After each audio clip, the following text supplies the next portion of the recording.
ಜೀವರಾಜ್ಗೆ big shock ನೀಡಿದ supreme court. ಪ್ರಜಾಪ್ರಭುತ್ವವನ್ನು hijack ಮಾಡಲು ಬಿಡುವುದಿಲ್ಲ, ಸುಪ್ರೀಂ ಗರಂ. ಶೃಂಗೇರಿ ವಿಧಾನಸಭಾ ಕ್ಷೇತ್ರಕ್ಕೆ ರಾಜೇಗೌಡರು ಶಾಸಕರಾಗಿ ಮರು ಆಯ್ಕೆ.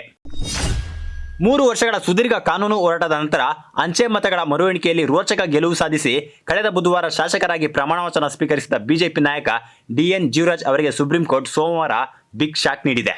ಶೃಂಗೇರಿ ವಿಧಾನಸಭಾ ಕ್ಷೇತ್ರದ ಅಂಚೆ ಮತಗಳ ಮರು ಎಣಿಕೆ ಸಂಬಂಧಿಸಿದಂತೆ ಹೈಕೋರ್ಟ್ ನೀಡಿದ ಆದೇಶವನ್ನು ಪ್ರಶ್ನಿಸಿ ಟಿಡಿ ರಾಜೇಗೌಡ ಅವರು ಸಲ್ಲಿಸಿರುವ ಮೇಲ್ಮನವಿಯ ವಿಚಾರಣೆಯನ್ನು ಸೋಮವಾರ ಸುಪ್ರೀಂ ಕೋರ್ಟ್ ನಡೆಸಿತು.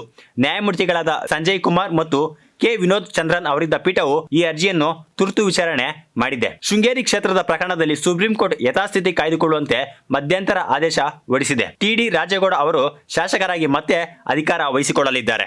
ಇತ್ತೀಚೆಗೆ ಬಿಜೆಪಿಯ ಡಿಎನ್ ಜೀವರಾಜ್ ಅವರಿಗೆ ಅನುಕೂಲಕರವಾಗಿದ್ದ ಮರು ಎಣಿಕೆಯನ್ನು ರದ್ದುಗೊಳಿಸಲಾಗಿದೆ. ಈ ರೀತಿ ಪ್ರಜಾಪ್ರಭುತ್ವವನ್ನು ಹೈಜಾಕ್ ಮಾಡಲು ನಾವು ಬಿಡುವುದಿಲ್ಲ ಎಂದು ನ್ಯಾಯಮೂರ್ತಿಗಳು ಅಭಿಪ್ರಾಯಪಟ್ಟಿದ್ದಾರೆ ಎಂದು ಬಾರ್ ಅಂಡ್ ಬೆಂಚ್ ವರದಿ ಮಾಡಿದೆ. ಮತಗಳ ಮರು ಎಣಿಕೆ ಫಲಿತಾಂಶಕ್ಕೆ ತಡೆ ನೀಡಿರುವ ಸುಪ್ರೀಂ ಕೋರ್ಟ್ ಯಥಾಸ್ಥಿತಿ ಕಾಯ್ದುಕೊಳ್ಳುವಂತೆ ಸೂಚಿಸಿರುವುದರಿಂದ ಬಿಜೆಪಿ ಅಭ್ಯರ್ಥಿ ಜೀವರಾಜ್ ಅವರು ಶಾಸಕರಾಗಿ ಪ್ರಮಾಣ ವಚನ ಸ್ವೀಕರಿಸಿದ ಕೇವಲ 1 ವಾರದಲ್ಲಿ ತಮ್ಮ ಸ್ಥಾನವನ್ನು ಕಳೆದುಕೊಳ್ಳುವಂತಾಗಿದೆ. ರಾಜೇಗೌಡ ಅವರ ಪರವಾಗಿ ಹಿರಿಯ ನ್ಯಾಯವಾದಿ ಕಪಿಲ್ ಸಿಬಲ್ ಪ್ರಬಲವಾದ ವಾದ ಮಂಡಿಸಿದರು. ಚುನಾವಣಾ ಆಯೋಗದ ನಡವಳಿಕೆ ಬಗ್ಗೆ ತೀವ್ರ ಆಕ್ಷೇಪ ವ್ಯಕ್ತಪಡಿಸಿದ ಅವರು ಮರು ಎಣಿಕೆಯ ಸಂದರ್ಭದಲ್ಲಿ ಪಾರದರ್ಶಕತೆ ಇರಲಿಲ್ಲ ಎಂದು ವಾದಿಸಿದರು. ಹೈಕೋರ್ಟ್ ಕೇವಲ 279 ತಿರಸ್ಕೃತ ಅಂಚೆ ಮತಗಳ ಮರುಪರಿಶೀಲನೆಗೆ ಮಾತ್ರ ಆದೇಶವಿತ್ತು. ಆದರೆ ಚುನಾವಣಾ ಅಧಿಕಾರಿಗಳು ಕಾನೂನು ಬಾಹಿರವಾಗಿ ಚಲಾವಣೆಯಾಗಿದ್ದ 562 ಅಂಚೆ ಮತಗಳನ್ನು ಮರುಪರಿಶೀಲಿಸಿದ್ದಾರೆ ಎಂದು ರಾಜೇಗೌಡ ಪರ ವಕೀಲರು ವಾದಿಸಿದ್ದರು.